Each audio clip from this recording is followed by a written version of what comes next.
Football at 4 is powered by the Inside the Birds podcast. It's brought to you by Bet365. Whatever the sport, whatever the moment, it's never ordinary at Bet365. 2 names out for the Philadelphia Eagles.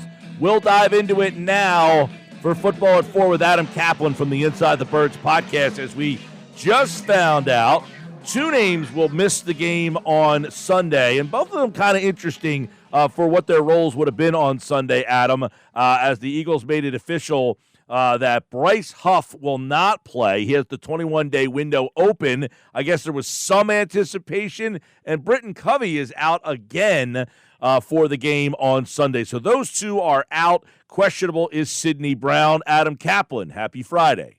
Happy Friday, Mike. Happy holidays to everyone. I don't know if we'll talk next week, but nevertheless, Britton Covey will miss his 3rd straight game. He's close because he took a lot. He took the most reps he's taken since he got hurt 4 weeks ago, and it is a neck injury. You can't play unless you're cleared for contact. He's not been cleared to get hit, so I get that part. Now, Bryce Huff is interesting with his situation with coming off the wrist injury and the surgery. What he confirmed was it was not broken.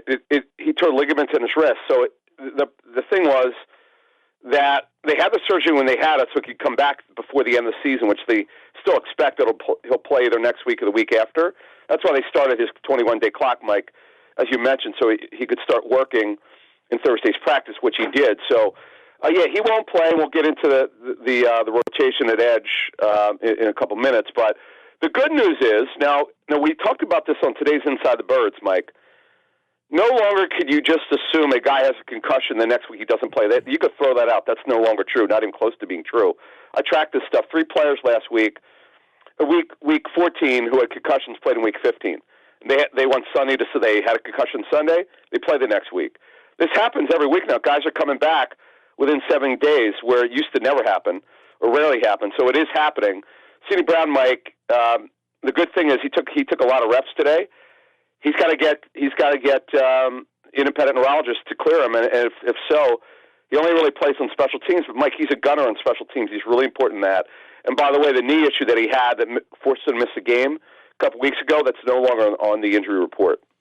Well, let's look at Bryce Huff, because I was not a huge fan of the signing. I wasn't, overly critical. I just wasn't all that excited. To me, I'm looking at a guy who I didn't think was going to make that big of an impact, and he did not. But I am kind of intrigued by what he could add when he comes back. I mean, could he I've been in the locker room, I've been in the film room, I now know this defense a little better. Could he have some impact? I'm a little disappointed to see that he's not ready to play on Sunday. So what kind of role, what's his rotation when he returns, hopefully next week? That's actually a big question. So look, we got to kind of unpack this. So he signed a 3-year, $51 million deal. Okay, the first 2 years are fully guaranteed at $17 million a season, right? So he came in here. When you're being paid $17 million a season, you're starting. There's no debate. There's no discussion. He has to start. Like you sign this contract, you're going to be a full-time starter for the first time in your career. Now, on your point about you weren't high on him to come in here. Well, I'm guessing it's because he'd never been a full-time starter before in his career. We actually had his former college head coach, Ryan Silverfield from Memphis. And by the way, Memphis just had their bowl game win. They finished in the top 25. Hey, was that a shot at West Virginia? Come on, man. No. By the way, I don't know if you saw the game. West Virginia almost pulled the comeback. I was watching the game. I was watching the game. My man, they just hired Rich Rod. The whole thing is, Rich Rod's back. Crazy. Yeah, it's crazy. So what Silverfield said, look, he was a late bloomer. No question about it. He was not surprised he wasn't drafted, by the way. He liked Huff. He still stays in touch with him. We had Jim Nagy from the Senior Bowl, who, by the way, just interviewed for the vacant Jets general manager job. Jim, this is an unbelievable story. Do you know that Bryce Huff is from Mobile and was not invited to the Senior Bowl? No. It's the fact, though, his whole story is kind of interesting from where he's come from to get paid like he has. And now, this is a guy, correct me if I'm wrong, Adam, when they signed him, I don't want to say they thought he was going to supplant what Reddick did, but maybe replace that pass rush, get 10, 11, 15, 12 sacks maybe. Yep. 100%. No, Mike, he was going to replace Reddick. We reported this. We put it on Patreon first when we came back from the Senior Bowl. Our feeling was that there was a very realistic chance Reddick would not be coming back. we didn't have all the full details, but we didn't like what we heard, and we didn't quite know the depth of the Eagles not wanting to extend Reddick's contract, and they targeted Huff. No, we also didn't know about Josh Sweat. When Sweat went on Twitter and said, it's been nice seeing you and all this stuff, people all assumed that Sweat was gone, and he came back. He's having a really good season, by the way. But let's get back to this guy, Bryce Huff. So he didn't play well before he got hurt. He had a couple of good moments where you go, okay, he's starting to progress a little bit. And then what most people don't understand is we want to talk about Nolan Smith before we get out of here. Nolan Smith, who got off to a really bad start and also did not have a good training camp, he actually started cutting to Huff's role around week 6, particularly when they came out of the bye, and he really never looked back. Huff had the injury, the surgery, which he did say he aggravated in in pregame against Jacksonville, which is, by the way, what Vic Fangio confirmed, because Vic has been great with information publicly, by the way. And then, BG gets lost, and Nolan Smith gets thrown in there. And Nolan Smith has been really, really good, improving. But but what could Bryce Huff do? Let's roll this out here.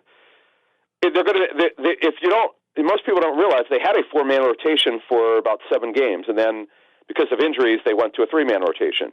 So they'll have a 4-man rotation. Now the question is, Mike, what do they do with Jalen Hunt? Do they, he is their third edge rusher now because they're not really using Charles Harris. So it's Sweat and Smith are starting. That's not up to debate. What's up to debate is, how do you work in Huff with Hunt? Because Greg Cosell told us he's really intrigued with Jalen Hunt's tape, really good against the run, which is interesting because, Mike, remember, he was a safety to start his career in college. It's another wild story. Yep, and then he grew 4 to 5 inches and became an edge rusher at a college down south. So they were not, their thought process was more or less, Jalen Hunt would not play much this season, if at all. He'd play on special teams. They didn't really have a role in mind, we were told, for him. And then he got pressed into service, and he's gotten better. It's been a great story of development. But the real story here is the development of Nolan Smith, which I don't want to say came out of nowhere, Mike, but quite frankly, it didn't look like it could happen because the preseason tape was really bad, we were told, and training camp was not very good. That's why, by the way, Brandon Graham outsnapped him for the first 6 games. Yeah, so they replaced Graham essentially with Hunt, and then does Hunt get supplanted by Huff? We'll see. I guess that was what we would have got a taste of this weekend. They're only going to have 2 weeks, really, if he plays next week, to figure out what kind of role was there. And I'm assuming they're kind of surprised by what they've seen from Jalen Hunt, because I know I am. I am too, Mike. Now, we had heard behind the scenes that he was starting to progress, week 6, 7, 8. The lights started to go on for him a little bit, and the tape would show it in game. But it's not like he's just developed pass rusher. The thought process when they drafted him is that maybe he'd challenge for a starting job by year 3. That still may happen. But the big story here is Nolan Smith. And as I mentioned earlier here, everything that happened prior to the first 4 or 5 weeks would not give you the belief that he could do anything this season. He didn't do anything as a rookie. And he's just developed so rapidly. It's been a great story. And, Mike, the knock on him from a scouting standpoint was not good hand usage, not very strong, tries to win with speed. When he doesn't win with speed, he doesn't win. So the fact that once he got promoted to a full-time starter in week 7, really in front of Huff, and then he just improved in every area. His striking ability. He had that great sack last week against Broderick Jones. Now, Broderick Jones, I was told, had bad posture. He didn't angle correctly, but still, Smith stoned him. And this is nothing you could have seen in training camp. He didn't do any of this stuff. So it's just a great story of development. And I know that Nolan Smith. I know a lot of fans were like, this guy can't play in all this, but you can't say it anymore. Mike, not only has his development been good, now he's in the conversation to start next year, which there was no chance that was in the conversation to start the season. It doesn't mean they won't draft the edge first round. It just means if he continues to progress these final 3 games in the playoffs, he's in the conversation to start next year. Nolan Smith's been great the last couple of weeks. I don't want to say great, maybe very good, but he certainly answered some questions there. Real quick, Britton Covey's out. Are they going to stick with DeJean as the punt returner? There's been no sign that Anias Smith, who didn't even play, he was active but did not play. There's been no indication, though Anias at Texas A&M did return punts. We saw him in training camp do it. Remember, he was out with, he had 2 different foot injuries in 2024. There have been no indication that they were going to change this, but that would be the only guy. Rogers is a kickoff returner. Shipley's a kickoff returner. And Kenny Gainwell, by the way, is a kickoff returner. We had a nice kickoff return last week. So, look, that was not good. And Michael Clay talked about it. The ball security has to be better from Cooper DeJean. Yeah. But again, there's not been any indication that they're willing to change it right now. I know Vic Fangio would love them to change it. Well, mine's more he controls everything else. So he gets. By the way, he has total autonomy. By the way, to do whatever he wants on defense. Just so you're aware of that whatever he wants to do, he does. And mine's not almost the fumble. He did have the 22-yard. I thought he had a big punt return later. I just don't want to see the guy get hurt. That's all. I agree with you, Mike. You and I are wearing the same hat. We were right about what we talked about Hurts going in last week's game. We both said he's capable of doing it. Will he do it? We had no idea. Well, he did it. Hurts put it on tape. That was great, and we'll take it against Washington in Landover, Maryland on Sunday. All right, let's look at Washington real quick and get a couple of thoughts. Eagles, Commanders. Give me some they played 4 weeks ago. What are some of the challenges the second time around? The Eagles felt like they ran that their the run defense was pretty solid. They had some runs. The thing was Eckler got them in the past game. Eckler's out for the season. He's on IR with a concussion, but they don't really have that back that really could get them because he had a number of catches against the Eagles. Now, don't forget that Daniels, the rookie quarterback who was really rebounded from that game, he didn't play well against the Eagles. He had a rib injury, Mike. He didn't look right. But somehow the Commanders were up heading into the fourth quarter. Then the Eagles went all over them. That's coming, Mike. Now, it's going to be 30 degrees at kickoff and throughout the game. Wind won't be bad. You could throw in that weather. I will be interested to see 5 of the first 6 called plays last week were passes. They hadn't done that in several weeks. I'm very curious if they'll come out passing in this game. You can run against Washington. They're not a good run defense. Jonathan Allen was not cleared to play, by the way. He's got a partial pectoral tear. That's why he's able to practice. He didn't have a full tear. If he had a full tear, he definitely wouldn't be coming back. Remember what the Eagles completely shut down Terry McLaurin that game. So that was amazing. Now, their defensive front's really good. They're very active. They will blitz. They do bring some heat. They've improved in the secondary. Sainer Strill, their rookie corner, really he's going to be their nickel corner. He's going to be the nickel back, I should say, like Fangio says, at some point going forward, because Marshawn Lattimore played his first game for them last week and played pretty well. Eventually they're going to move Sainer Strill to nickel, but he's a guy that's played very, very well. This should be a tight game. I don't see a blowout here at all.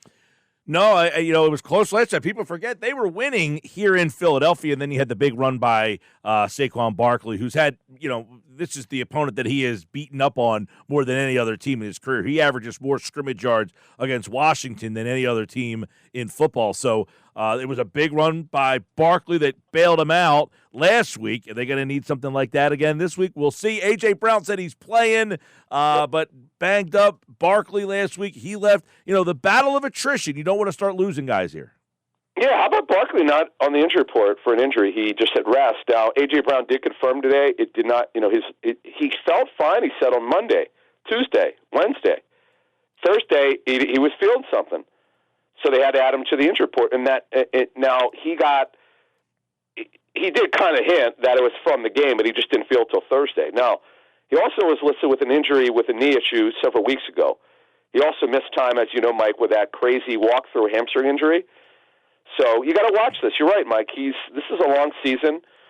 And then AJ, the media kind of goaded him a little, but he finally let it fly about the Thursday practice. Thursday practices, Mike, for a Sunday game are always the longest in the National Football League. And the Eagles have a long Thursday practice, and he was smiling when he said it. I listened to the interview. But I love listening to him talk, by the way. If folks have never heard it, sometimes he tries to be a little standoffish, but then he smiles and laughs and he lets it fly. It's a pretty good interview today. All right, Adam Caplan from the Inside the Birds podcast, InsideTheBirds.com, and, of course, right here for Football at 4 on the Sports Bash, at Caplan NFL. Thank you, Adam. Thank you. All right, there's Adam Caplan on this Friday edition of the Sports Bash on 97.3 ESPN.